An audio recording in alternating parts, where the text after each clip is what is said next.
ভাবুন তো, আপনি এখন ৩৫,০০০ ফুট ওপরে বসে আছেন।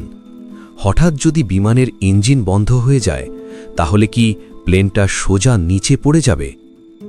উত্তর হল না, একদম না। আজকের ভিডিওতে আমি আপনাদের বলবো বিমানের এমন কিছু অজানা সত্য, যেগুলো জানলে আপনার আকাশে ওড়ার ভয় ধীরে ধীরে উধাও হয়ে যাবে। ইঞ্জিন ছাড়াও বিমান ওড়ে। আমাদের বেশিরভাগ মানুষের ধারণা ইঞ্জিনই বিমানকে আকাশে ধরে রাখে, কিন্তু সত্যিটা আলাদা। ইঞ্জিন শুধু গতি তৈরি করে, আকাশে ধরে রাখে উইংস।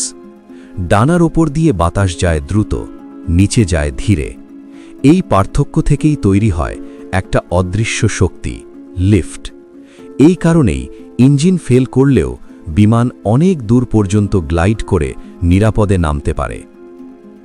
বিমানের জানালা ছোট ও গোল কেন? আপনি কি লক্ষ্য করেছেন বিমানের জানালাগুলো সব সময় ছোট আর গোল? এটা ডিজাইনের সৌন্দর্য না, এটা এসেছে একটা ভয়ঙ্কর শিক্ষা থেকে।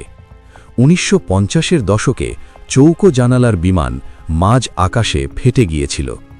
তারপর থেকেই সব জানালা গোল, কারণ গোল আকার চাপকে সমানভাবে ভাগ করে। আর হ্যাঁ, এগুলো বার্ড স্ট্রাইক সহনশীল, প্রায় বুলেট প্রুফ।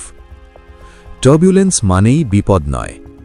হঠাৎ বিমান কাঁপলে আমরা ভয় পাই, কিন্তু টার্বুলেন্স আসলে কোনো বিপদ নয়। এটা ঠিক যেমন খারাপ রাস্তায় গাড়ি চলা। মডার্ন এয়ারক্রাফট এমনভাবে তৈরি যে ডানাগুলো প্রায় ৯০ ডিগ্রি পর্যন্ত বেঁকে যেতে পারে, তবুও ভাঙে না। আপনি ভয় পাচ্ছেন, কিন্তু বিমান পুরোপুরি নিয়ন্ত্রণে। বিমানে অক্সিজেন কম থাকে কেন? লং ফ্লাইটে ঘুম ঘুম লাগে কেন জানেন?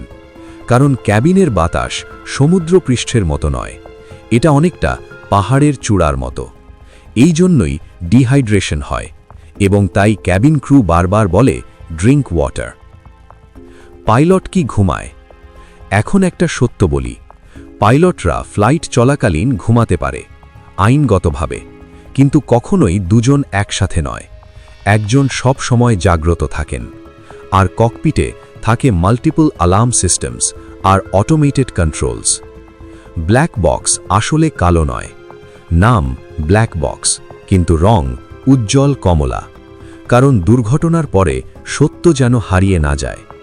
বিমান শুধু একটা যান নয়, এটা মানুষের বুদ্ধি, ভুল আর শেখার ইতিহাস।